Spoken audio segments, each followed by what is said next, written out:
Breathing and exchange of gases इस video में complete पढ़ने वाले हैं। एंड इस नोट्स में मैंने एनसीईआरटी का हर एक लाइन कवर कर रखा है। एंड इस वीडियो को एंड तक देखने के बाद आपको ये चैप्टर पूरा क्लियर हो जाएगा। तो स्टार्ट करते हैं रिस्पायरेशन से। तो रिस्पायरेशन में एयर किस तरीके से जाता है अपने टिश्यू के पास, किस तरीके से कैटाबॉलिक रिएक्शन होती है, पहले उसको देखते हैं। एयर सबसे पहले नोज में जाएगा, तो इसे हम लोग ब्रीथिंग या पल्मोनरी वेंटिलेशन बोलते हैं। देन उसके बाद नोज से ऑब्वियसली एल्वियोलाई में जाएगा लंग्स के थ्रू। देन एल्वियोलाई और ब्लड वेसल्स में डिफ्यूजन होगा। So diffusion of gas between alveolar membrane, alveoli और ब्लड वेसल में गैस का डिफ्यूजन होगा।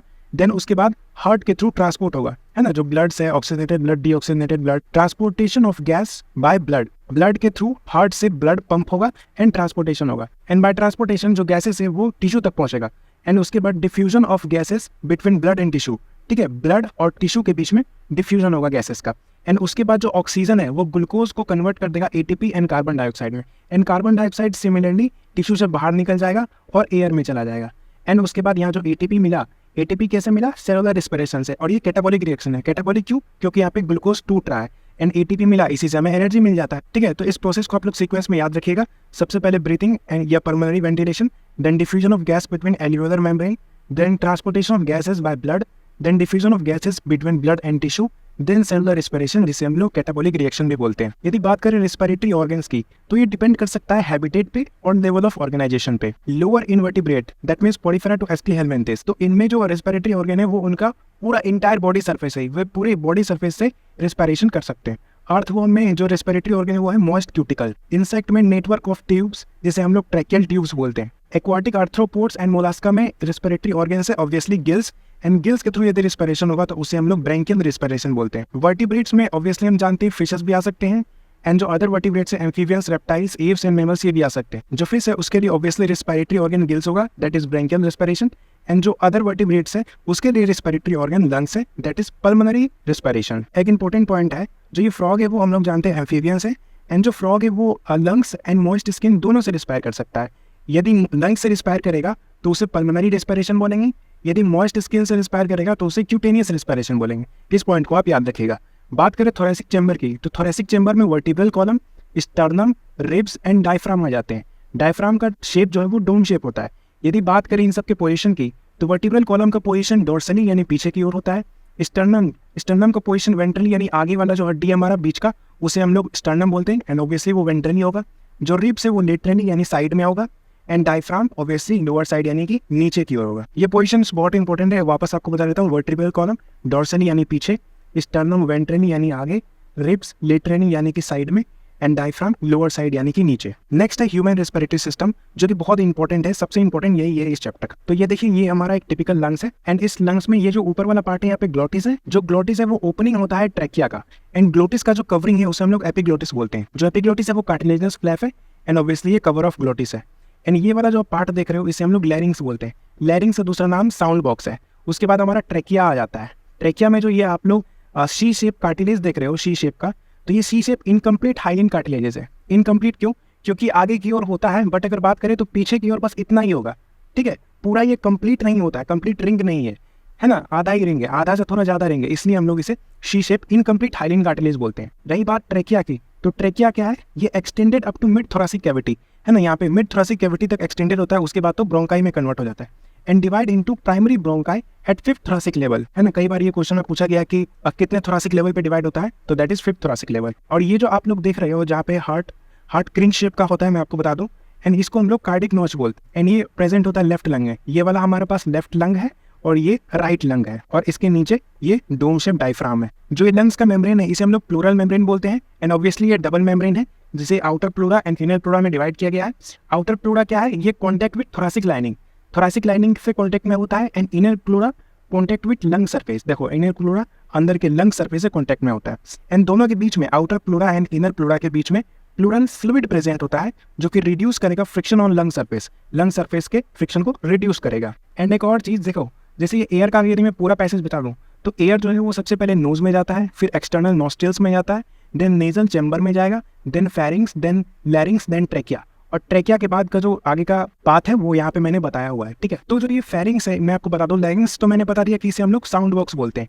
एंड जो ये फेरिंग्स है ये कॉमन पैसेज होता है फॉर फूड एंड एयर। यहीं से फूड एंड एयर जाता है। फूड इसोफेगस में जाएगा, एयर ट्रैकिया में जाएगा। आगे हमारे पास जोन्स में हम लोग conducting zone and respiratory zone देखने वाले हैं। तो एयर ट्रैकिया में आने के बाद primary bronchi, then secondary bronchi, then tertiary bronchi में जाएगा।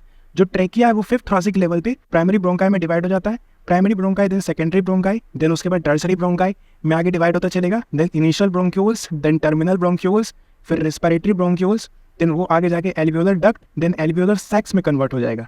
जो एल्वियोलर सैक्स है वो क्लस्टर ऑफ एल्वियोलाई को बोलते हैं, यानी कि इसके एक जो हमारे पास एक यूनिट है उसको हम लोग एल्वियोलाई बोलेंगे। एंड जो सी शेप हाइलिन कार्टिलेज जैसा मैंने आपको बताया था, ये ट्रेकिया से स्टार्ट होता है और इनिशियल ब्रोंक्यूल्स तक रहता है। याद रखिएगा इसको, सी शेप हाइलिन कार्टिलेज जो है वो start from trachea to initial bronchioles तक ही रहेगा। इन कंडक्टिंग जोन की अगर बात करें तो ये बिल्कुल एक्सटर्नल नॉस्ट्रिल्स, बाहर से लेकर external nostril to terminal bronchioles, external nostril to terminal bronchioles तक हमारा कंडक्टिंग जोन रहेगा। And respiratory zone respiratory bronchioles to alveoli, respiratory bronchioles to alveoli तक रहेगा। जो कंडक्टिंग जोन है उसका फंक्शन है ट्रांसपोर्ट एयर, एयर का ट्रांसपोर्ट करेगा, clear and humidify air, air को साफ करेगा और ह्यूमिडिफिकेशन कराएगा, and maintain air temperature to body temperature, जो एयर का टेम्परेचर उसको बॉडी टेम्परेचर के बराबर लेके आएगा। एंड रेस्पिरेटरी जोन का फंक्शन है diffusion of oxygen and carbon dioxide between blood and atmospheric air. Obviously वो डिफ्यूजन कराएगा ऑक्सीजन एंड कार्बन डाइऑक्साइड का between blood and atmospheric air, ये रेस्पिरेटरी जोन का फंक्शन है। नेक्स्ट है mechanism of breathing which is very important. तो mechanism of breathing alternate contraction and relaxation of mainly 2 muscle के कारण होता है।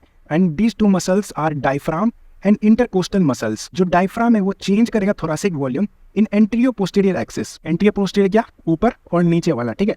एंटीरियर पोस्टीरियर एक्सिस में थोरेसिक वॉल्यूम का ये चेंज करेगा थोरेसिक वॉल्यूम को। और जो इंटरकोस्टल मसल्स है वो change volume in dorsoventral axis, यानी कि आगे और पीछे वाला, है ना। इंटरकोस्टल मसल्स थोरेसिक वॉल्यूम को चेंज करेगा डोर्सोवेंट्रल एक्सिस।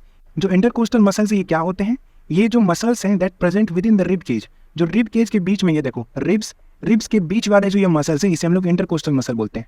जो आउटर पार्ट में है इसे हम लोग एक्सटर्नल इंटरकोस्टल मसल बोलते हैं, that is EICM, external intercostal muscle. And जो अंदर वाला पार्ट है, अंदर वाला मसल है, उसे हम लोग इंटरनल इंटरकोस्टल मसल बोलते हैं, that is IICM, internal intercostal muscle, है ना। और इस सबसे अंदर वाले को इनर मोस्ट इंटरकोस्टल बोलते हैं। बात करें यदि इंस्पायरेशन और एक्सपायरेशन की, है ना, तो इंस्पायरेशन क्या होता है कि contraction of diaphragm in external intercostal muscle. जब डायफ्राम कॉन्ट्रैक्ट करेगा, ये देखो डायफ्राम, यदि डायफ्राम रिलैक्स स्टेट में ऊपर की ओर होता है, एंड जब ये कॉन्ट्रैक्ट करेगा तो ये बिल्कुल नीचे आ जाएगा।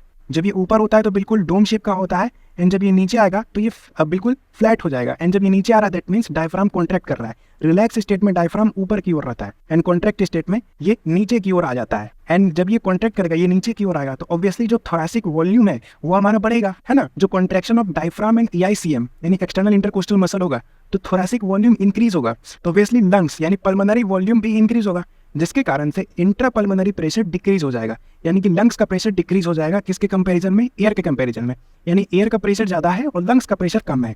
दैट्स वाई जो एयर है वो इंटर इनटू लंग्स, एयर जो है उसका प्रेशर यदि ज़्यादा है तो वो लंग्स के अंदर आ जाएगा, तो इसके कारण से हमारा इंस्पायरेशन हो गया। चलिए एक्सपायरेशन भी कुछ ऐसा ही है। एक्सपायरेशन में relaxation of diaphragm and external intercostal muscle होता है, यानी कि जो डायफ्राम पहले नीचे आ गया था वो अगेन डोम शेप हो जाएगा, यानी कि जो थोरेसिक वॉल्यूम था वो अगेन से डिक्रीज हो जाएगा।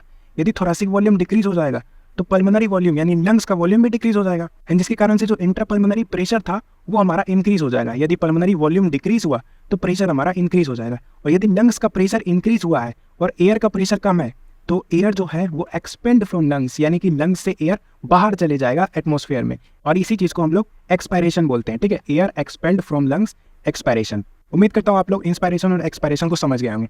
एक और बात है जो कि आप लोग को जाननी चाहिए कि we have ability to increase the strength of inspiration and expiration. हमारे पास वो एबिलिटी है कि हम लोग इंस्पायरेशन और एक्सपायरेशन का जो स्ट्रेंथ है उसे इंक्रीज कर सकते हैं with the help of abdomen muscle. Abdomen क्या, हमारे पेट के मसल को हम हमारे एब्डोमेन यानी पेट के मसल का इस्तेमाल करके जो इंस्पायरेशन और एक्सपायरेशन का जो स्ट्रेंथ है उसको ऑब्वियसली इंक्रीज कर सकते हैं। तो ये चीज आप लोग याद रखिएगा। ऑलराइट, सो नेक्स्ट है रेस्पिरेटरी वॉल्यूम एंड कैपेसिटीज। इसे हम लोग स्पायरोमीटर्स जो एक इंस्ट्रूमेंट है उसके मदद से मेजर करते हैं, एंड ये यूज होता है क्लिनिकल डायग्नोसिस में। तो सबसे पहले हमारे पास है वॉल्यूम्स, देन उसके बाद हम लोग देख रहे होंगे कैपेसिटीज, ठीक है। तो सबसे पहले हमारे पास tidal volume that is TV। तो टाइडल वॉल्यूम 500 ml होता है, एंड ये क्या है, ये इंस्पायरेशन या एक्सपायरेशन बाय नॉर्मल रिस्पायरेशन। यदि जब हम लोग इंस्पायर करते हैं एयर को या एक्सपायर करते हैं थ्रू नॉर्मल रिस्पायरेशन यानी बिना किसी फोर्सफुलनेस के, तो उसे हम लोग टाइडल वॉल्यूम बोलते हैं, दैट इज 500 ml।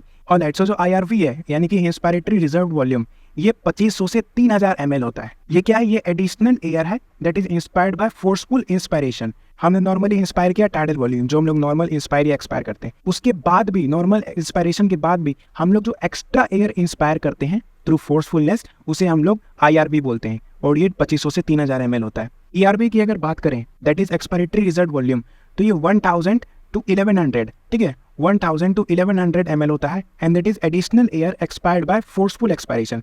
यानी कि जब हम लोग नॉर्मल एक्सपायर कर दिए, उसके बाद जो वॉल्यूम हमारे लंग्स में बचा, जिसे हम लोग और एक्सपायर कर सकते हैं through forceful expiration, so that is ERV, यानी कि एक्सपायरेटरी रिजर्व वॉल्यूम। बात करिए यदि RV की, तो ये होता है रेसिडुअल वॉल्यूम, जो कि 1100 to 1200 ml होता है। एंड ये क्या है, ये that air that remain in lungs after forceful expiration. हमने फोर्सफुल एक्सपायरेशन कर दिया, सारा जो हमारा एयर था बॉडी में, जो लंग्स में हमारा एयर था, वो सब हमने निकाल दिया, फिर भी ये 1100 to 1200 ml ऑफ एयर हमारे लंग्स में प्रेजेंट होगा, जिसे हम लोग रेसिडुअल वॉल्यूम बोलते हैं।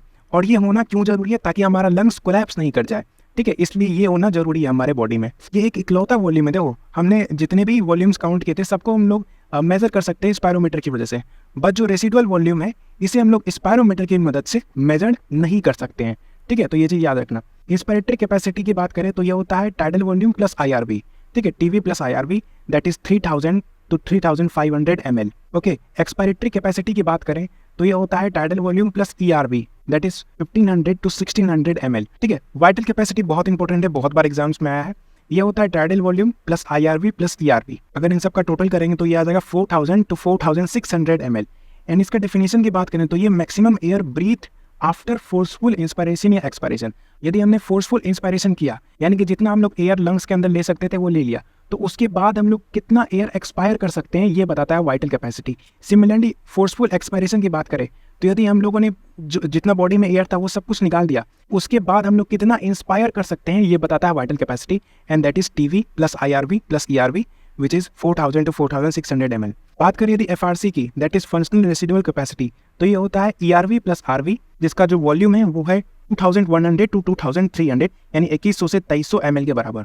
एंड ये क्या है, ये air remain in lungs after normal expiration. हमारे लंग्स में कितना एयर बचेगा नॉर्मल एक्सपायरेशन के बाद। नॉर्मली हमने एक्सपायर कर दिया तो हमारे बॉडी में ERV प्लस RV के बराबर एयर बच रहा है, so that is functional residual capacity. Total lungs capacity की बात करें तो हमारे बॉडी में जितना भी जो वॉल्यूम्स है उस सब का ऐड कर दो तो हमारा टोटल लंग कैपेसिटी आ जाएगा, एंड दैट इज 5100 to 5800, यानी कि 5100 से 5800 ml के आसपास। चलिए बात करें कुछ इंपॉर्टेंट पॉइंट्स की, तो a healthy human can breathe 12 to 16 times per minute.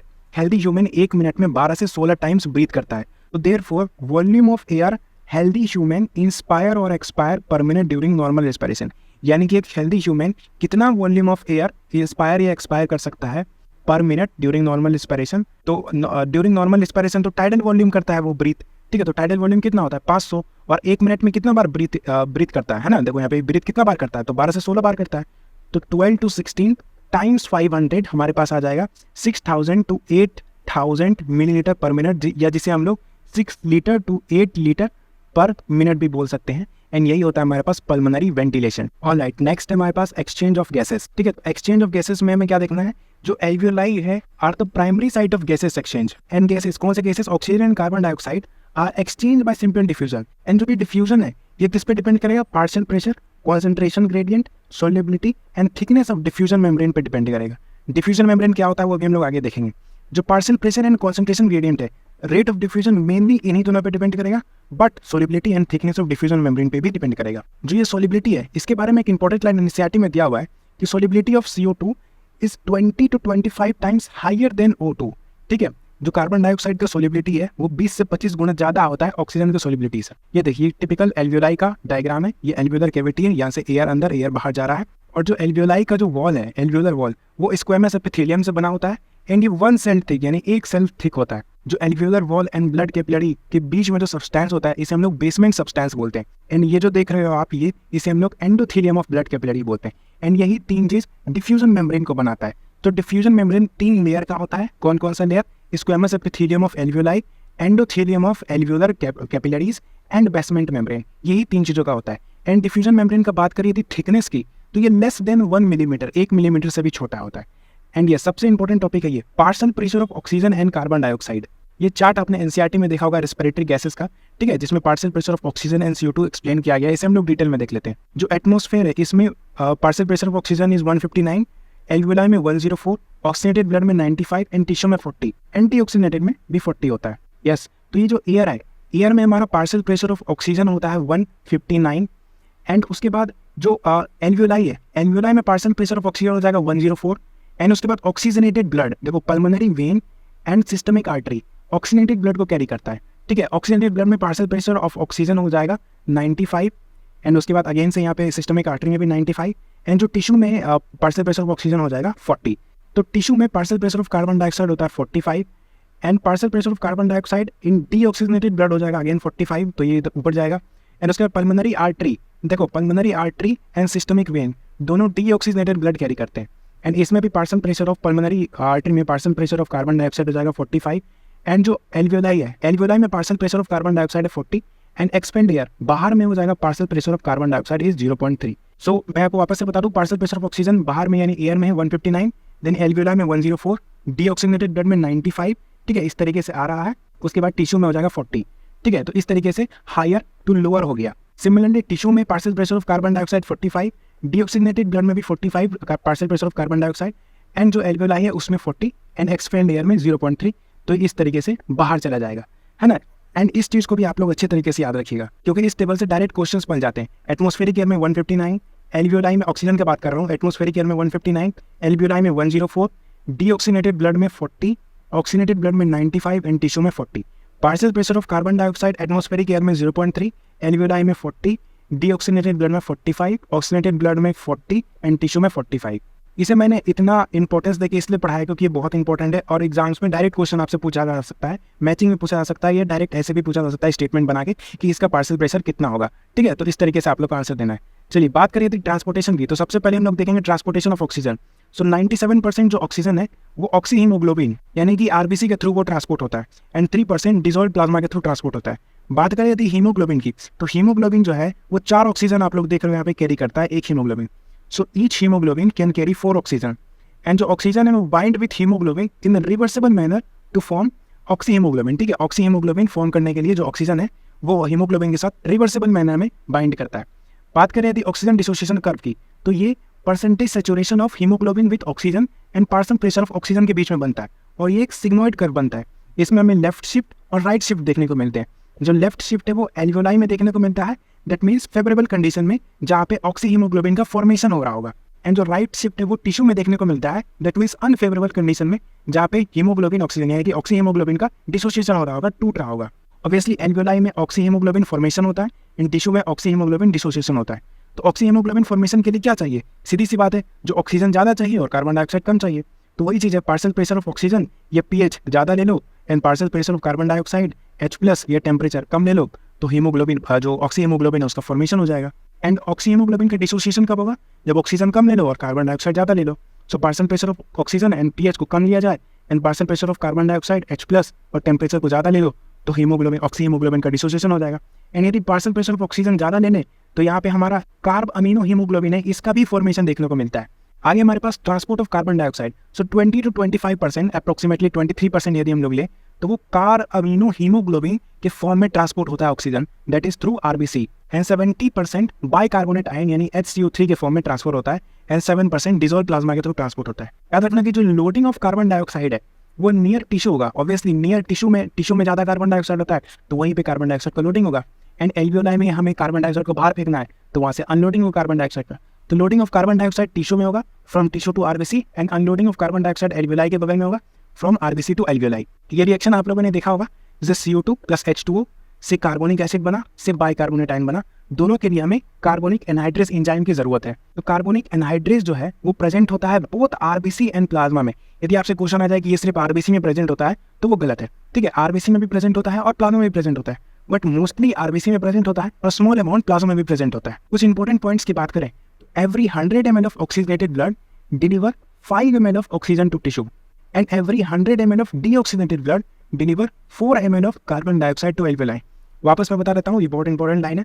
every 100 ml of oxygenated blood, her 100 ml oxygenated blood जो है वो 5 ml of ऑक्सीजन ट्रांसपोर्ट करता है टिश्यू को under normal physiological condition and every 100 ml of deoxygenated blood deliver करता है 4 ml of CO2 to alveoli। चलिए next है रेगुलेशन ऑफ रेस्पिरेशन। तो रेगुलेशन ऑफ रेस्पिरेशन में एक इंपॉर्टेंट चीज़ है कि role of oxygen in regulation of respiratory rhythm it quite insignificant, ठीक है। रेस्पिरेटरी रिदम क्या होता है वो हम लोग देखेंगे। और रेगुलेशन ऑफ रेस्पिरेशन में हम लोग को nervous regulation and chemical regulation देखना है। नर्वस रेगुलेशन में हमारे पास है medulla region and pons region. जो मेडुला रीजन है इसे हम लोग रेस्पिरेटरी रिदमिक सेंटर यानी आरआरसी बोलते हैं, एंड पोन्स रीजन को हम लोग निमोटेक्सिक सेंटर भी बोलते हैं, एंड निमोटेक्सिक सेंटर को ही स्विच ऑफ सेंटर भी बोला जाता है। जो आरआरसी है वो रिस्पॉन्सिबल होता है फॉर रेस्पिरेटरी रेगुलेशन, ठीक है, ये रेस्पिरेटरी रेगुलेशन के लिए रिस्पॉन्सिबल है। एंड निमोटेक्सिक सेंटर है ये मॉडरेट कर देता है फंक्शन ऑफ आरआरसी, इस आरआरसी के फंक्शन को मॉडरेट के लिए पोन्स रिस्पॉन्सिबल है। जो निमोटेक्सिक सेंटर है वो यदि हाइपर एक्टिव हो जाए तो उसके न्यूरल सिग्नल्स इंस्पायरेशन ड्यूरेशन को डिक्रीज कर देते हैं, ठीक है, इंस्पायरेशन ड्यूरेशन को वो डिक्रीज कर देंगे, एंड देयरफॉर जो रेस्पिरेटरी रेट है, जो रेट है हमारे पास रेस्पिरेशन करने का, यदि इंस्पायरेशन ड्यूरेशन यदि पहले 4 सेकंड में होता था तो अभी 2 सेकंड में हो रहा है, यानी कि स्पीड बढ़ गया, उसका जो ड्यूरेशन था वो कम हो गया, so therefore respiratory rate increase हो जाएगा। तो ये चीज़ निमोटेक्सिक सेंटर रिस्पॉन्सिबल है इस चीज़ के लिए। चलिए नेक्स्ट है केमिकल रेगुलेशन। तो केमिकल रेगुलेशन कीमोसेंसिटिव एरिया में होता है, and chemosensitive area RRC respiratory rhythmic centre के नियर होता है, बगल में होता है, एडजेसेंट होता है। And chemosensitive area highly sensitive होता है carbon dioxide and hydrogen ion के लिए, एंड यदि carbon dioxide and hydrogen ion बढ़ जाएगा, इंक्रीज हो जाएगा, तो ये सिग्नल भेजेगा एओटिक आर्ट और कोडिक आर्टरी को, ठीक है, कोडिक आर्टरी और एओटिक आर्ट में जो रिसेप्टर प्रेजेंट है उसको सिग्नल भेजेगा, एंड उसके बाद ये दोनों जो है ये सिग्नल भेज देंगे आरआरसी को, आरआरसी यानी कि वही मेडुला ऑब्लोंगेटा को, आरआरसी मेडुला ऑब्लोंगेटा में ही, मेडुला रीजन में ही होता है, उसी को बोलते हैं। तो ये सिग्नल भेज देगा आरआरसी को, एंड आरआरसी को क्या करेगा, तो एलिमिनेट कर देगा in this substance, carbon dioxide and hydrogen है जो बढ़ गया था इसी को ये एलिमिनेट कर देगा, एंड जो रेमेडियन डायग्नोसिस है वो चीज़ कर देगा। ठीक है, वापस मैं आपको बता देता हूँ, यदि carbon dioxide and H+ increase हो जाए तो ये सिग्नल भेजेगा एओटिक आर्ट एंड कोडिक आर्टरी को, एंड ये वापस सिग्नल भेज देगा आरआरसी को टू एलिमिनेट दिस सब्सटेंसेस। चलिए आगे बढ़ते हैं। आगे लास्ट है हमारे पास रेस्पिरेटरी डिसऑर्डर। तो इसमें हमें देखना है asthma, emphysema and occupational respiratory disorder. जो अस्थमा है वो एक एलर्जिक रिस्पॉन्स है, एलर्जन के कारण होता है, एंड इसमें डिफिकल्टी इन ब्रीदिंग में डिफिकल्टी होने लगता है, इस वजह से हम लोग इस तरीके का एक मशीन इस्तेमाल करते हैं ब्रीदिंग करने के लिए, एंड इसमें वीजिंग साउंड आ जाता है due to inflammation in bronchus, ठीक है, ब्रोंकस में इन्फ्लेमेशन के कारण वीजिंग साउंड आने लगता है, इसमें सीटी जैसा साउंड आने लगता है। नेक्स्ट है एम्फाइसीमा। एम्फाइसीमा एक क्रोनिक डिसऑर्डर है, एंड ये सिगरेट स्मोकिंग के कारण होता है, ठीक है, सिगरेट स्मोकिंग के कारण होता है, एंड इसमें एल्वियोलर वॉल डैमेज हो जाते हैं, देयरफॉर जो रेस्पिरेटरी सरफेस है एल्वियोलर वॉल का वो ऑब्वियसली डिक्रीज हो जाएगा। इस तरीके से देखो लंग्स का इस तरह का हालत हो जाता है सिगरेट स्मोकिंग करने के बाद, इसलिए सिगरेट स्मोकिंग नहीं करना चाहिए, लंग्स के लिए वो बहुत डेंजरस होता है। एंड एम्फाइसीमा का ट्रीटमेंट का यदि बात करें तो ट्रीटमेंट इसका अल्फा-1 एंटीट्रिप्सिन। नेक्स्ट है occupational respiratory disorder. Occupational respiratory disorder dust particle के एक्सपोजर के कारण होता है, फॉर एग्जांपल सिलिका डस्ट के कारण सिलिकोसिस हो जाता है, एंड ये एक लंग फाइब्रोसिस है, बहुत डस्ट है, अलग अलग डस्ट के कारण अलग अलग डिसऑर्डर होता है, उसी तरीके से सिलिका डस्ट के कारण सिलिकोसिस होता है, एंड ये लंग्स फाइब्रोसिस है, जिसमें कि इन्फ्लेमेशन इन फाइब्रस टिश्यू हो जाएगा, ठीक है, इन्फ्लेमेशन ये प्रोलिफरेशन इन फाइब्रस टिश्यू हो जाएगा, and that leads to lung damage, and ये लंग्स डैमेज के लिए रिस्पॉन्सिबल होगा। तो ये था हमारा respiratory disorder, asthma, emphysema and occupational respiratory disorder. Alright guys, तो ये था हमारा ये चैप्टर। उम्मीद करता हूँ आप लोग को ये समझ में आ गया होगा। इसके नोट्स हमेशा की तरह आपको मेरे टेलीग्राम चैनल पे मिल जाएंगे, लिंक आपको डिस्क्रिप्शन में मिल जाएगा। यदि आपको ये वीडियो अच्छा लगा, ये चैप्टर आपको समझ में आ गया तो इस वीडियो को लाइक कर दीजिए एंड चैनल को सब्सक्राइब कर दीजिए। मैं मिलता हूँ आप लोग को नेक्स्ट वीडियो में।